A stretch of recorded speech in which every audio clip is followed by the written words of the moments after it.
Good evening, everyone. I'm Gina Cox, a proud member of the Clearwater Alumni chapter of Delta Sigma Theta Sorority Incorporated. And it is my pleasure to welcome you all tonight on behalf of the president of the St. Petersburg Alumni chapter, Gloria Flakes, and the president of the Clearwater Alumni chapter, Rosalind Atkinson, and of course, all our members. We want to extend a special thanks to our esteemed partner, Sora Michelle Rayner from Justice Over Everything, and to Sora's Miko Sparks and Treva Davis, who, along with Michelle Rayner, initiated this work. We also want to thank Maisha Barnard and Tish Bryant, our technology chairs, with whom we could never do this work, and all the other members of our chapters who have been involved in so many different ways behind the scenes. This event is in a webinar format, which means that only the speakers will be visible. However, we seek your active participation. So to ask questions, please just type them into the Q&A box at the bottom of your screen. Our speaker will stop periodically to answer your questions. We're also recording the session so we can share it with your neighbors.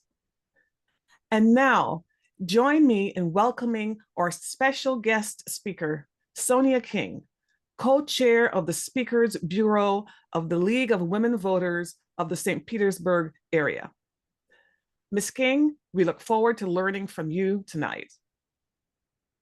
Thank you so much, Gina. I really appreciate it. And thank you all. Delta Sigma Theta, we've been partners with social justice for years with you, both chapters. And so I'm thrilled to be here tonight to present some of the information that we want to make sure we can not only obtain ourselves, but spread in our respective communities, because civic engagement is really critical and especially crucial now more than ever. So I appreciate this opportunity, and thank you, audience, for joining us as well. So session one, right, we have 3 sessions we will be presenting over this month leading up to general election, but we wanted to kick off session one because there's a couple of important dates that are associated with this. Early voting registration is the deadline will be on the 7th of October. So we wanted to make sure we get this information out. But overall today, I'm going to cover a few different areas, basically a little bit of frequently asked questions or information about overall elections, how elections work. That's that Elections 101 information. Then go into a little bit more about some of the resources, and then we'll sort of round out and I'll kind of, show some of those resources as well. So that'll be that extra part. And then in there, I'll be mixing in some of those important dates. Okay. So I'm going to just share a couple of things, but the first one I wanted to share was just some of the important elections dates. And you will see me toggle through this document, but also the document that is from the League of Women Voters, but also I will toggle through our Vote 411 resource, but that's one of those resources I'll show at the end. So hopefully you can see my screen. For elections overview, I just wanted to say these, I just wanted to have these in writing because of course I'm talking about them, but it's always nice to have the visual.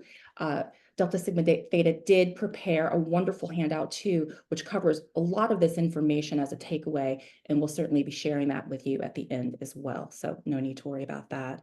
So first section I want to talk about overall is elections 101, right? I think a lot of times people are like, well, who really decides the rules or the laws to elections, right? So the big thing for elections we need to think about is most of the elections laws, Congress, of course, delegates elections laws to the states. So you got 50 different sets of elections laws, right? So that's important to know for clarity, except for whatever has been in the Constitution as a power, right, to Congress, like certifying, the U.S. presidency or any other additional amendments, or if we talk about things that have to do with election day, right, that's a federal law.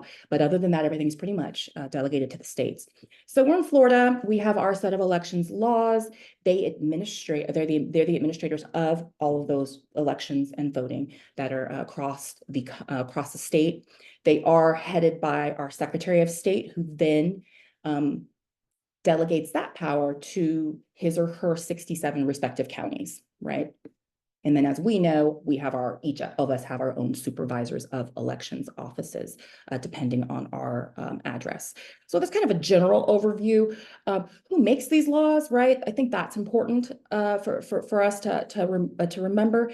And your state legislature, right? They're proposing, drafting legislation, and then your state executive, the governor, will sign that into law. So, of course, our state legislature, right? We have 120 state representatives across the state, as well as 40 state senators. So they work together to pass legislation in regards to elections law in the state of Florida.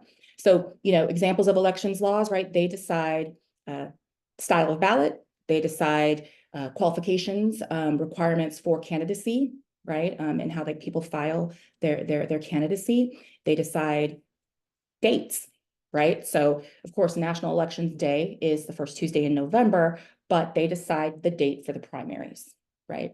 So that's something that they decide as well. They decide when our early voting is, right? So there's all of these important laws that your state legislatures decide, and that's why there's a variation among states. So elections are 2-year cycles, right, as it says on here. And so we have passed our primary. Our primary is usually in August, at least for regular offices. Presidency is a little special. And then we all have the same general across the country. So we are really promoting the general election right now, right? And so that's also why this 3-part series is leading up to information that you will need as takeaways to make those important decisions. So we've got over 10,000, right, different administrations across the country that deal with elections, essentially. But states essentially are the ones that are going to administer those respective jurisdictions, right? So what that basically means for you is on your ballot, you are going to have those U.S. offices, right?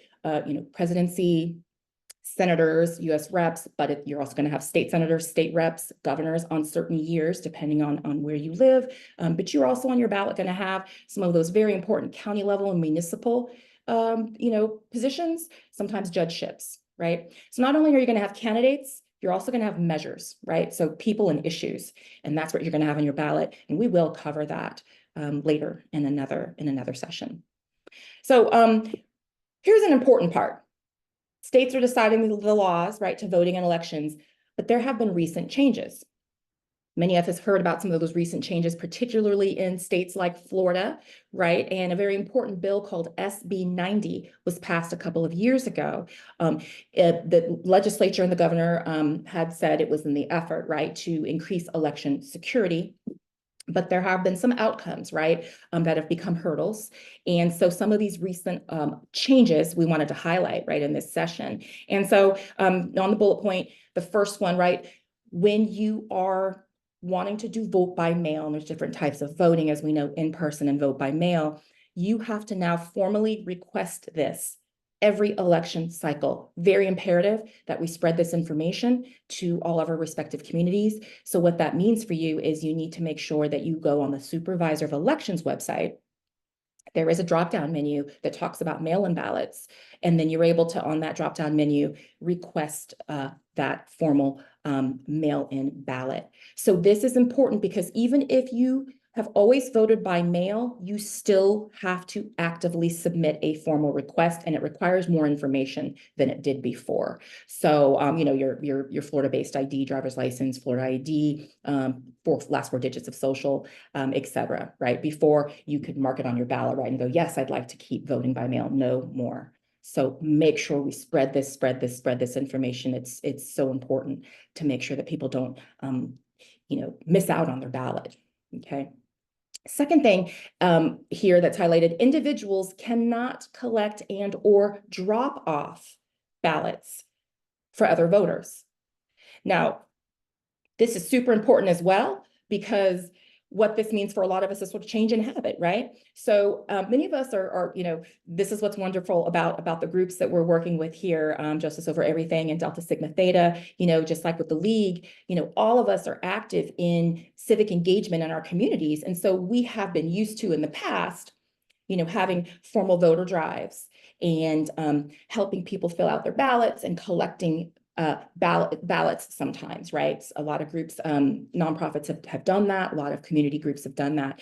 You cannot do that anymore, right? And so that's how this affects many groups. Our churches, right? A lot of our groups are affected by this. So we just need to make sure that if we're going vote by mail or VBM, we can only collect ballots from 2 household members maximum. So I can drop off my son's ballots, right? But in addition to my individual ballot, but no more than 2 within a household. So that is a very important thing we need to share as well to our respective communities. And then that third bullet point, right? If you are voting by mail, make sure that you know that you can only return your ballot to those designated, protected, and monitored elections drop boxes. So what that basically means is prior to SB 90, right? Many of us had seen a ton of secure drop boxes, right? And they were all across communities, right? And like even libraries, right? No longer do we have those. You can only drop off your vote by mail ballot, your VBM, at a supervisor of elections related site. So they're obligated to monitor it at all times, right? So what that means is make sure that you're dropping it off during early voting, right, at one of the SOE sites, like the clerk of the courts. Three of them are in our at least in Pinellas County, right? And then there's additional sites that are designated by the supervisor of elections. You can find those on the SOE or the supervisor of elections websites in the county that you live. They do publish that. So that's really important. And then that fourth piece, I just put in there just as I had already mentioned a little bit about it, but it gives you a little bit of overview about the importance of a lot of our us when we're working in community groups and nonprofits that they call us 3PVO. It's just third party voter organizations, and many of us are a part of those. So we just need to be mindful of the activities we're allowed to do so that we don't put someone's vote in jeopardy. I'll put it that way. So, so we just have to be careful if we're going to try to help someone register. You cannot touch that ballot. You cannot touch that application. They have to do it themselves. And those are very important things to make sure to protect that vote. A couple other things, but I won't get into those. All right, so that's kind of the first of the piece of the information. I wanted to just kind of give that overview and some of those current things that may affect how we've been doing business for a while, right, in terms of voters. I just wanted to pause for any questions that we may have before we move on to a couple of important dates.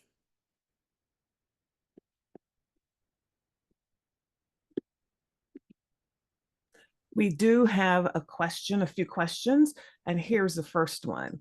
Okay. The first one is, can I register before I turn 18? I don't know if that was something that you plan to cover or not. That's a great question. Thank you, Gina, for asking that. Yeah, absolutely. You can. And so every state's different, right? But in the state of Florida, yes, you can register before you're 18. So once you're 16, you can register, 16 and 17-year-olds. And that's a great thing to know, because as family members out there, as loved ones, as parents, any of you that do know those teenagers, we like to, raise them up to be civically engaged and ready. And so planning is a huge part of that.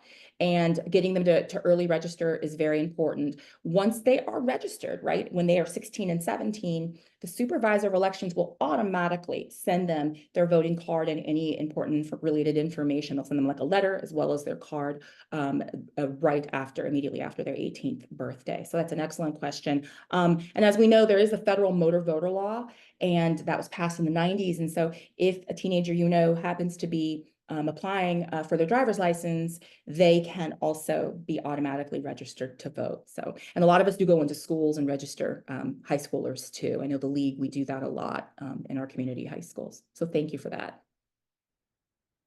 I think you can continue. Okay, great. All right. I'll pause again too and take some questions. So thank you all. All right, so I'll go to the websites that I wanted to show as great resources after I wrap up some of these important dates. Just wanted to highlight that, of course, as we know, and these dates are on your supervisor of elections website. That's one of those important websites I'll show you shortly. But we know that this is a national day. that Tuesday in November, right, is election day. And so first Tuesday in November, November 5th is our election day for general election, right? This is important. In the state of Florida, your deadline to register to vote, as we mentioned earlier, is October 7th. It's always 29 days before the next election.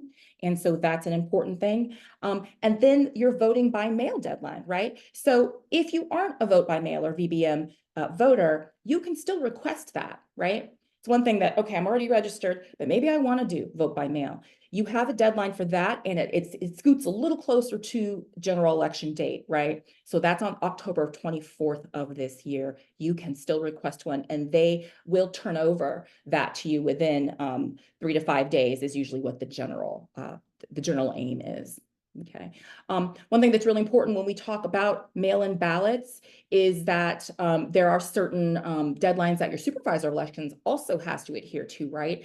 And they are really mindful of that. We have some super professional, experienced supervisors of elections in the state of Florida. Your deadline, this last piece here, your deadline to complete a mail-in, to have a mail-in ballot that is completed to be sent in to your supervisor of elections to be counted in the general election, it needs to have arrived by the end of election day. So this is, of all these dates, this is kind of an important fact. We all remember election day, but sometimes we're like, hey, I got my mail-in ballot. Let me just make sure it's postmarked by election day. It's not going to count. We have to stress to people who do VBM, give yourself over a week to make sure you've got that in the mail so that they will log that in and make it count. And you can track this. This is what's great about our supervisors elections too. In the drop-down menu, I'll show you shortly when I show you those important websites, you can track your mail-in ballot.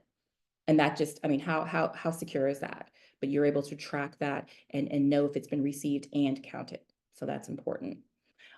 So early voting, again, we talked about that a little bit, but as I mentioned on your supervisor of elections website, and again, I know that we have some Pasco County folks as well, and I'd only popped up the Pinellas, but Pasco County and their supervisor of elections will also have additional sites, and in the handout that Delta Sigma Theta made, there will be Pinellas and Pasco included, but I just for visual only have that. But the big important thing is, again, make sure that during an early voting period, because the state of Florida does have an early voting period as well, and that is starts on October 21st.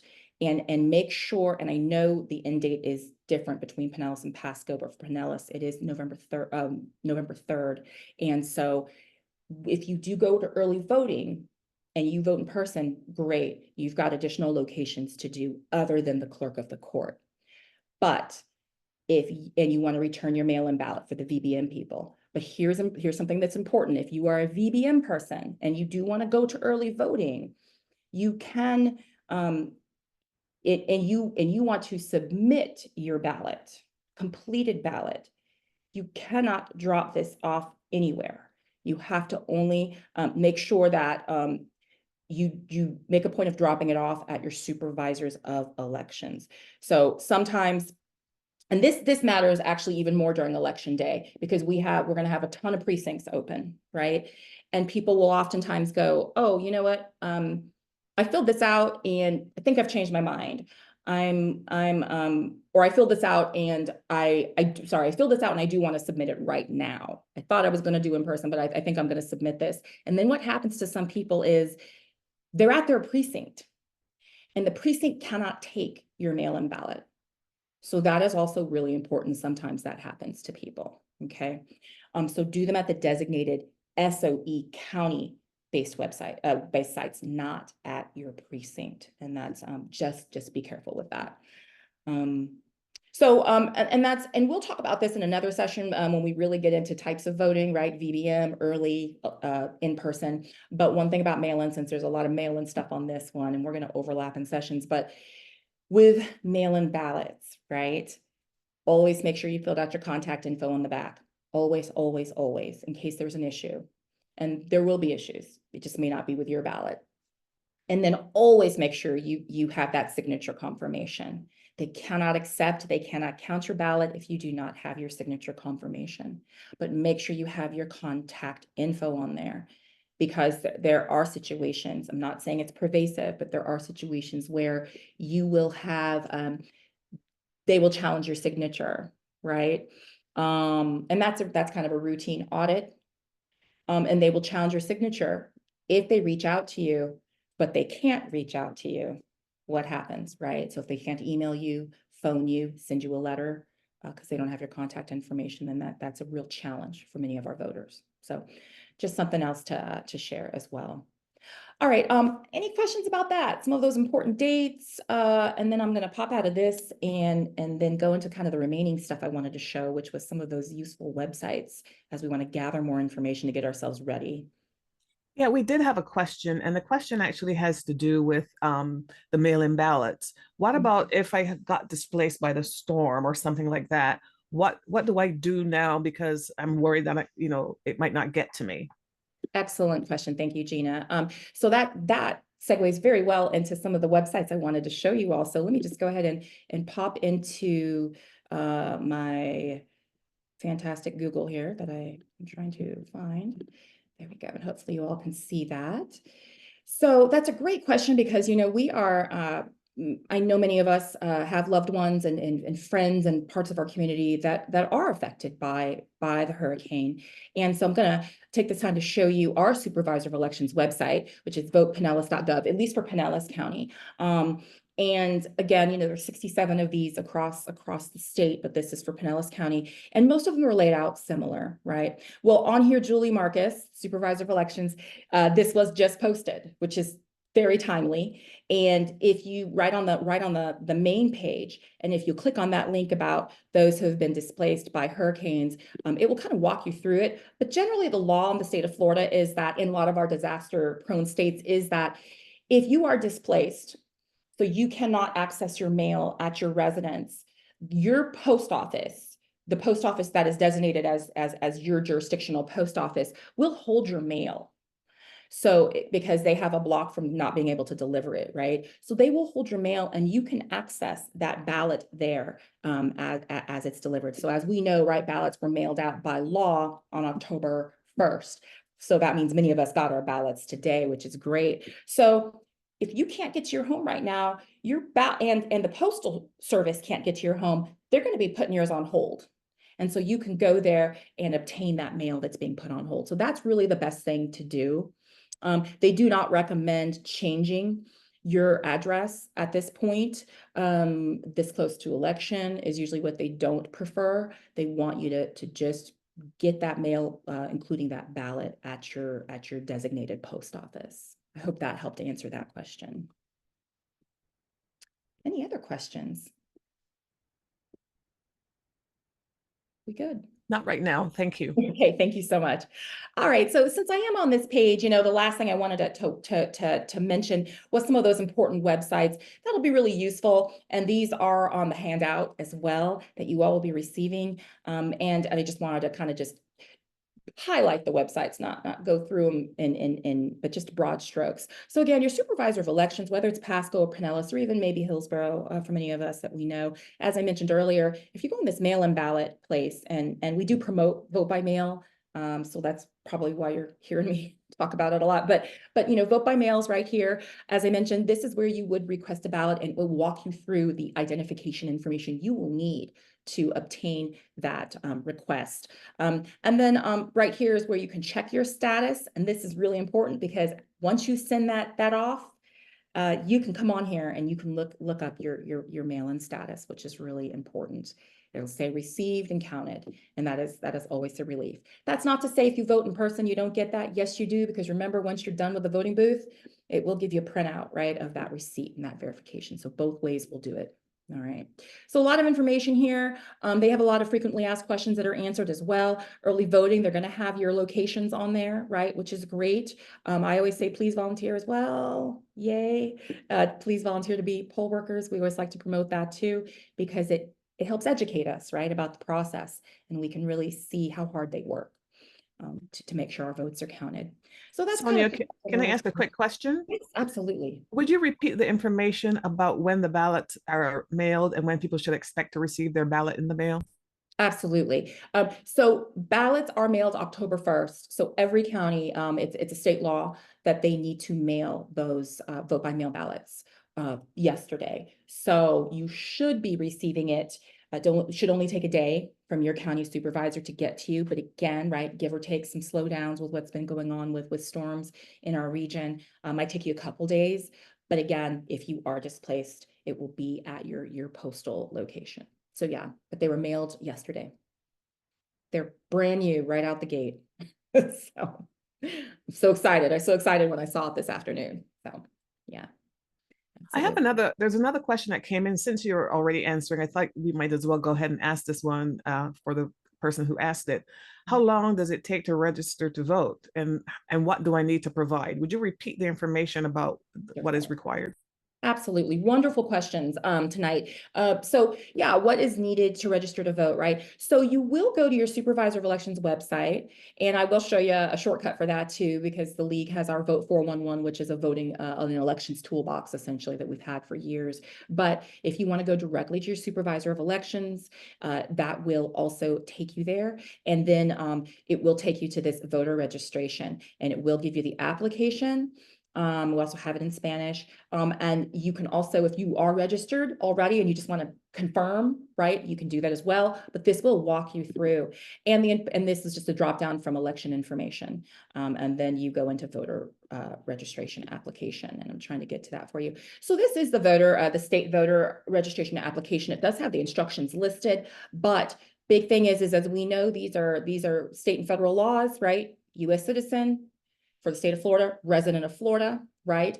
And you do need to provide, in terms of identification, right? We have a list of different types of identification. Every state is different. Florida has about a dozen types of identifications that are accepted, but whatever identification you choose to use, either one or a combination of two, your identification needs to make sure that it has your signature and your physical ID, right? So your picture and your signature need to be on there. So that is why we always, when we are helping to register at our registration events, we always say, we really, really prefer your state driver's license or your state ID, right? That's really what you want to have. That's the easiest way that they can run it through their system. If you don't have that, that's okay. Like I said, there's 12 additional identifications that you can have, but it just might take a little longer. That Florida state ID is like a direct hit for them, and they can process you very quickly. So once they process you, whether you mail this in, right, it'll take a couple days, or whether you do it electronically, which, again, you can do through, again, the supervisor of elections website, right? And it'll walk you through whether you do it electronically or in person. The moment they receive it, it usually will take them 3 to 5 days to process you, which is also why, right, we want to make sure to advocate, get that registration in. Deadline is 29 days before the election. That gives more than enough time to process that, to get that stuff out to our new voters. So thank you for that question. That's a great question. Any other questions, even related to the supervisor of elections? Not at this moment. Okay, great. Thank you so much, Gina. All right, so this is your supervisor of elections website. As I mentioned, there's a lot of great information on here, and I'm still in that update on hurricane, that information page. But if you need any more information about that, that is of course on this main page here in this red banner. So lots of good information on the supervisor of elections website. But above all, you can register to vote here. You can verify your registration. You can do changes of address if you need them, and you can shift from in person to vote by mail on this website. Okay. All right, so this is one important resource, because I mentioned we've got some other resources, and wanted to show you, and we'll end with a couple of important numbers as well as takeaways. But I love to really kind of guide through our Vote 411. This is the League of Women Voters Elections Toolbox, as we like to call it. I teach political science at a local college, so I am pushing this once a week with my students. I'm like, you still have a week left. And so they always answer me like, yes, we know, Vote 411. We know it's the election toolbox. As you know, the league is nonpartisan. So this is just, we are gathering in one central spot on Vote 411, all of that information that you might find on your supervisor of elections, as well as some frequently asked questions that you might not find easily somewhere on the internet. So we put it right here. It's very user-friendly, very intuitive. A lot of the most important things, right? People will say, I want to register to vote, or I even want to check my registration, or this third box, right? Let me find where I even vote, right? So these are all sort of our most frequently asked issues that people like to have. And that's okay, because we will walk you through it. If you click on that, we are pretty much walking you through to get to your supervisor of elections is what we want to do with that. But I just sort of like pre-populated this because the main page is always going to just say, hey, just get your address in here and we will show you what you need. We do not save information. We cannot, like that's, we don't have that capability of saving information. So it is a completely secure website. But as I mentioned, if you do that right on the main page, you'll be able to go deeper into Vote 411 and figure out all that stuff, right? Let me just go to my supervisor and check my registration. Let me see what's on the ballot. That's a big one, right? I'm not sure what my polling place is. Maybe it changed. You can find it here. It'll direct you through your supervisor of elections. It will also show you on our website. We've got lots of other additional things on our websites. Our voting guide. It will take you to the voting guide as well, which is really important because all that information is helpful. It also has some additional phone numbers, which I will talk about at the end, that are resources for you. But if you do go to this, right, and I put in my fake address, but the address is basically the clerk of the court for downtown St. Petersburg. So, which I will be visiting when I'm voting. But so, notice, right, based on if I lived there in downtown St. Pete, it's going to tell me all the standard state level deadlines, right? And then it's going to also give me an additional option here, right? That will say, hey, wait a minute. I do want to know my ballot, right? Your voter's guide, know your ballot. And then it'll walk you through. And if you click that, notice that it shows you right here, right?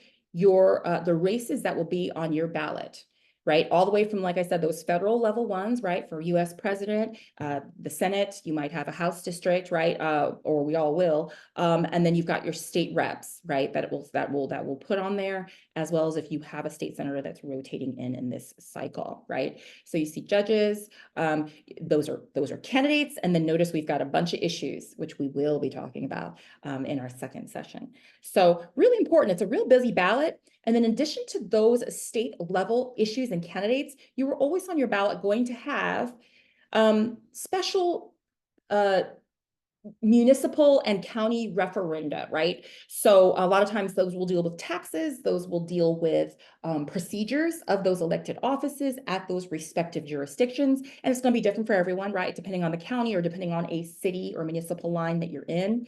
And so again, really busy this cycle, right? With ballot measures as well as with candidates.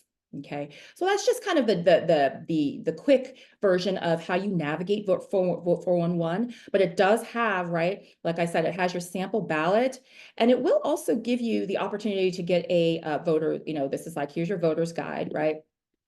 And as I mentioned, right, if you just put that address in, it will show you our actual voter's guide, but I'm going to show you the physical voter's guide shortly. But that's really important to have as a tool. The other thing that's important is you can print your sample ballot off of here. You can also request one through the supervisor of elections. But I always say when you vote at home, you can vote at your own pace, right? Look things up, get comfortable, use voter's guide if you want, our voter's guide. But if you have filled out a sample ballot at home too, you've been able to do that without feeling rushed, right, in the voting booth. You can bring in a sample ballot. You just cannot bring in an official ballot. Okay, so, and even if you don't have a sample ballot, you can jot something on your Post-it note. You are allowed to bring that in. Okay, so any questions about this? Vote 411 or any of that information? A lot of it's connected to your supervisor of elections website, which we just looked at. But Vote 411 really just has it all in one spot and really kind of laid out in a more user-friendly format. Yeah, Vote 401 is a great thing for us to know about, but we do have another wonderful question. The question is, if someone is homeless, can they register to vote? What should they list as their residence? Excellent question. Yes, absolutely, 100%. If someone is displaced or they are without a permanent address and they're homeless, they have the right to vote. They are protected under federal law, just like any other US citizen. So they are absolutely allowed to vote. Now, the Supervisor of Elections website actually will walk someone through with that as well. But just like any other type of voter registration on that click down menu. But just like all that other required information, right? They need to make sure they have an ID, the proper form of ID, right? And or combination thereof.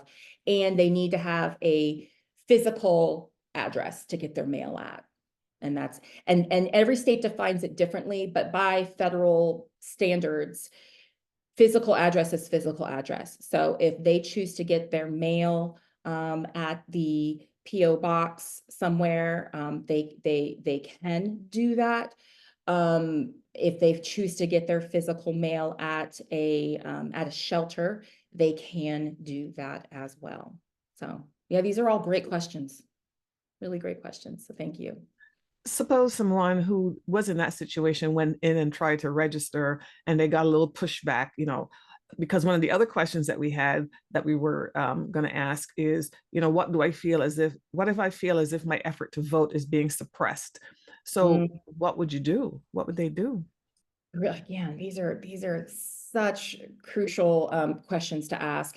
So if anyone, right, whether you are homeless or whether you are walking in and you're like, I'm a first-time voter, right, like our youth, or any of us, right, if you feel like you're getting that pushback or that challenge to your access to vote, we have some resources for that. So that's a perfect transition into one of our partners that we work with, Election Protection Coalition. Now, this is a national effort of a collaborative of nonprofits that are really led by pro bono attorneys, civil rights organizations and pro bono attorneys. And then we have it broken down by state. So we have our election protection group by state, but we really do advocate this number. And we will have this as one of the resources as well, in addition to Vote 411 on that wonderful handout at the end of our session.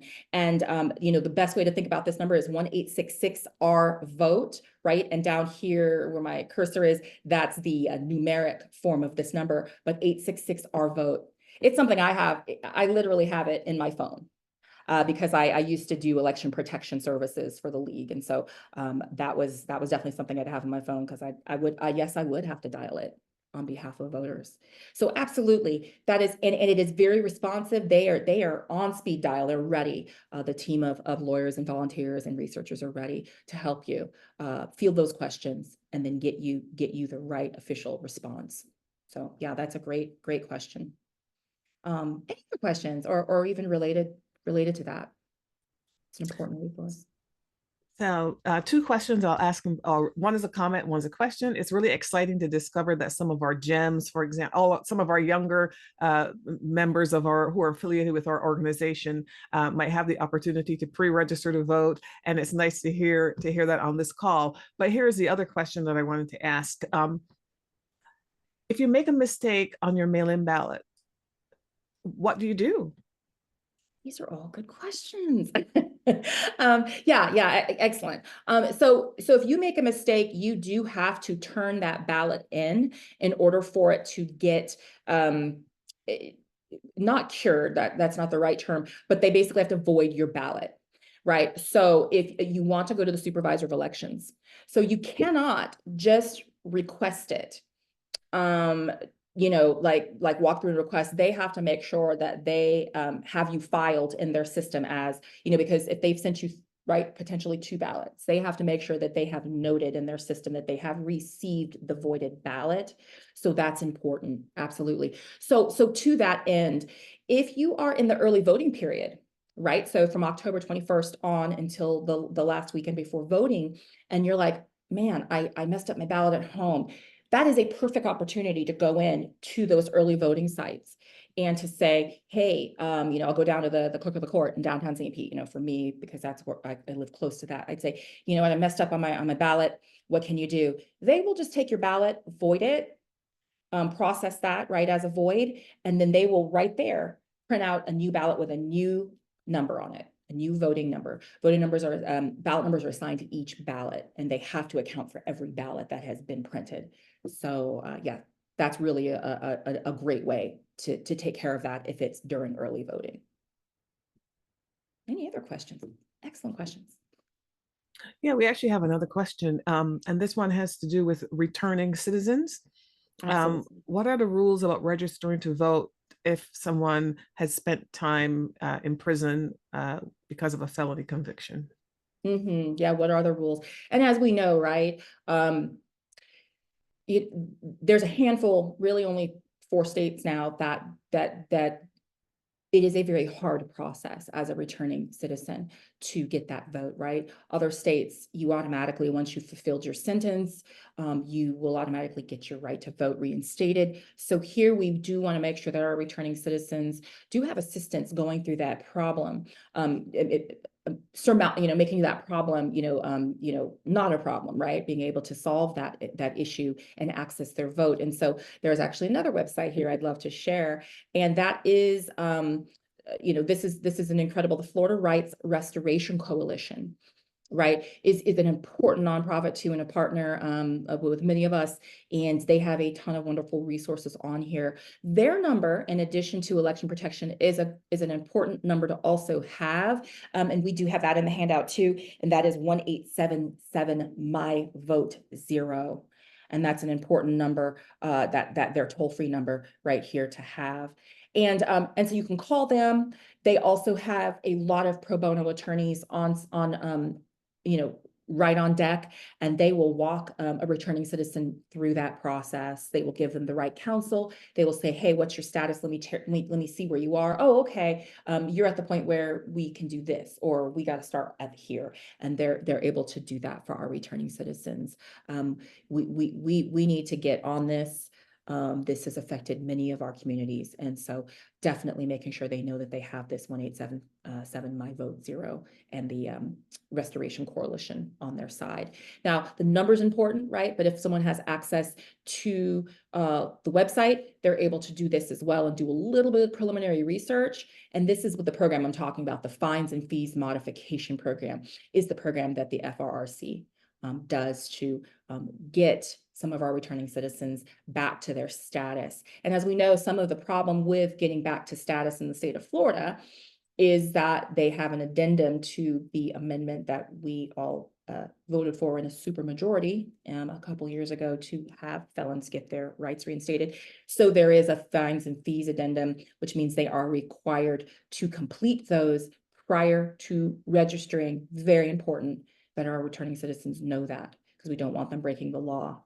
Right. And so this will walk them through that. And this program is an incredible program because it takes donations, right, from our communities and our stakeholders that help assist in paying for those fines. Yeah. Yeah. Great question. Any other questions maybe about some of those resources? Absolutely. We have questions. The first question has to do with what you just mentioned about the rights restoration and the payment. About how long would that process take? The registration deadline is October 7th, which is Monday. If we know somebody as we're thinking about this right now, is it too late? It's never too late. It's Okay. never too late. And so thank you for emphasizing that. Absolutely not. Because, the thing is, I know of people, right, who have gone through this process at relatively short notice, and have gotten have gotten positive results, right? So I know we are a month out from we're a month out from general, but for me, I feel like even though we're less than a week out from our deadline to register, it's just never too late. Like I just feel like we must advocate the importance of this information, because we certainly, FRRC has moved mountains. I'll just put it that way. So We do have another question. Could you give us a few nonpartisan talking points that we might use, if we have a neighbor who somehow hasn't registered and we're trying to talk them into it? What can we say? yeah, I'll go ahead and finish that share screen there. Yeah, that's a great, great point. You know, from I'll say it from the perspective of like, I'll put my political science professor hat on, and civic engagement is critical to a representative democracy, no matter what political affiliation you are, no matter what ideology you have, right? Because those are not necessarily always connected. But whatever your ideology or your party idea is, civic engagement is crucial to representative democracy, because representative democracy depends on civic participation and that voice to be able to mirror what the people want, right? What we consent to, right, for this democracy. And so when we emphasize that, that is always the lead for me, you know, to start with some of the naysayers, right? Is that you have got to be part of the solution of building up, growing, and moving forward in this democracy. If you choose not to be an active participant in this democracy, then how can you ever hope to move it forward, right? And that's really the big overall idea of civic engagement. In terms of, sort of specifics, like, here are some resources, right? That's the way we sort of say, this is the big pitch for civic engagement and being counted. But also from our one-on-one connections, when you have the resources, and all of us, by the way, right, when we're part of these elections talks and webinars and these community groups that we belong to, we are stewards of democracy. We are stewards of the vote, because now we have this information. We need to facilitate that connection to those who are the naysayers, right? We need to say, guess what? Look at how easy this really is. The more information I can connect you with, the more you feel confident now that, yes, you can exercise your vote. A lot of people, are not inclined to vote because they simply just feel like there's a block, right? They're like, I don't really know the dates. Well, you do now, check, right?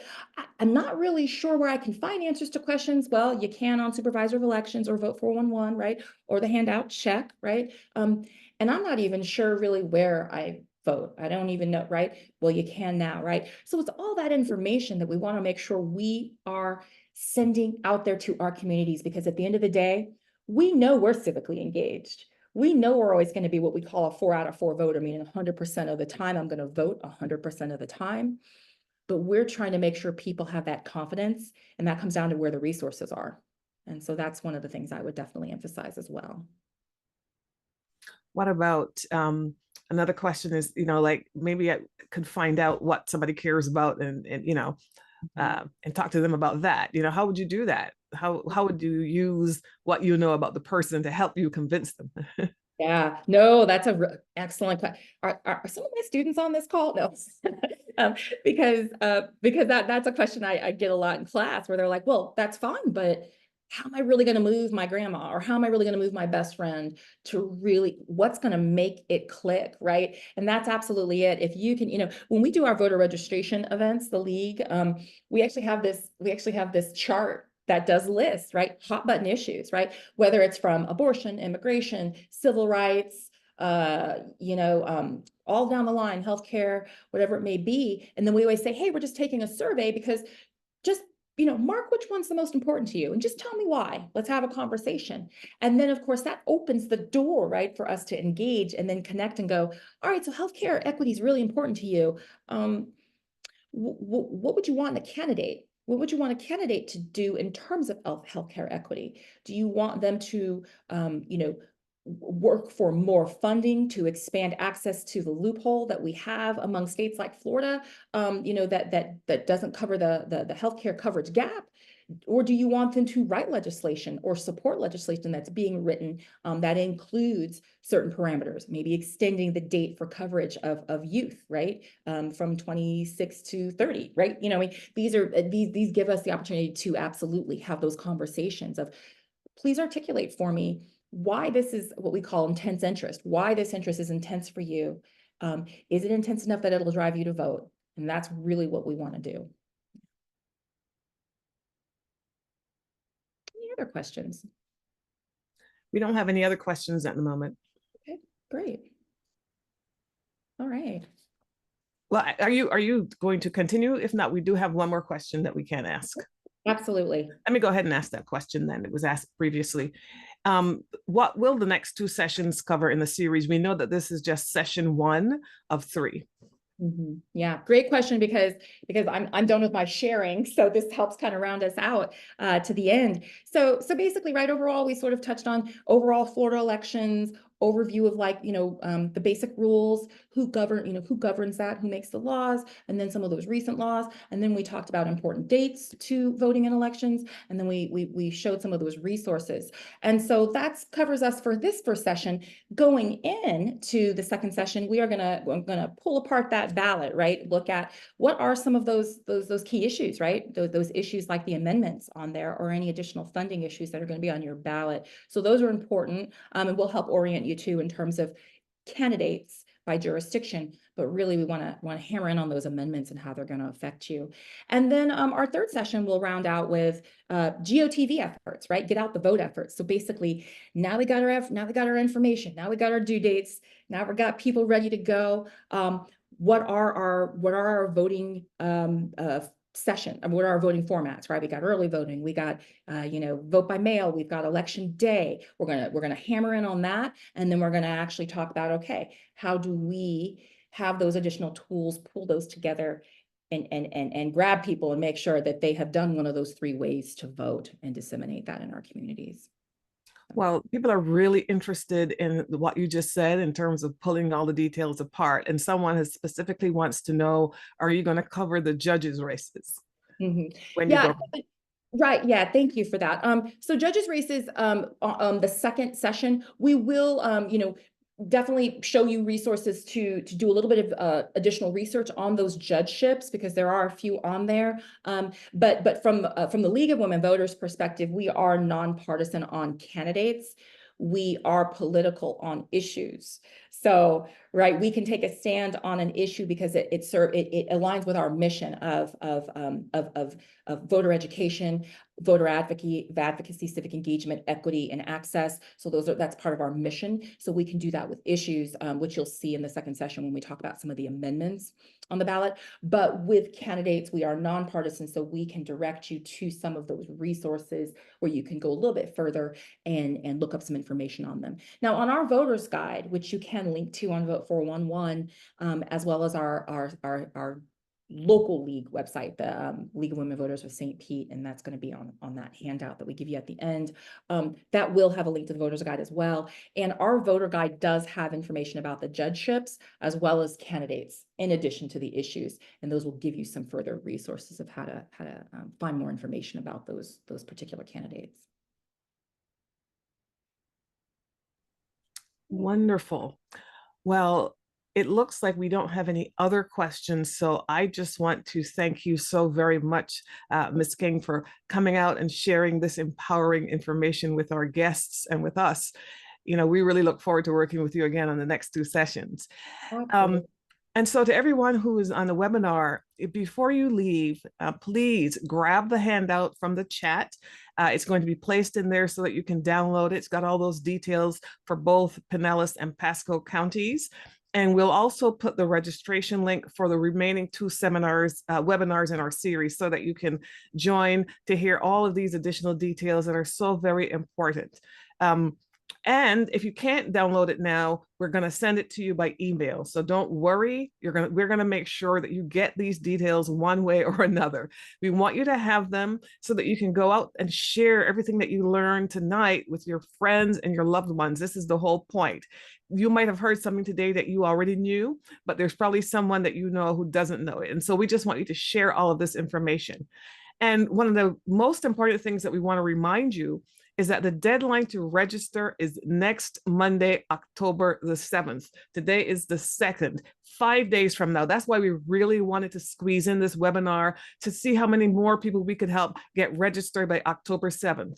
If you submit an online application, if the person wants to register online, the deadline to register online is midnight on Monday, October 7th, midnight on Monday, October 7th. If the person is going to register by mail, if they're going to register by mail, the deadline, the registration application that they're mailing in must be postmarked by October 7th. It doesn't have to arrive by October 7th, but it has to be stamped at the post office no later than October 7th. And if the person wants to deliver it in person, if they're going to take that application directly to the supervisor of elections office, they must get it there by Monday, 5 p.m. 5 p.m. because that's when the office closes. So really the online gives you a little extra time, and then the mailing gives you even more time because you could do it at the very last minute and get it to the post office on October 7th, and they will still accept it at the supervisor of elections office. So thank you so very much for joining us on this session. We look forward to seeing you in the remaining two, and above all, be sure to cast your vote when you can. Don't wait until November 5th. Good night. Okay.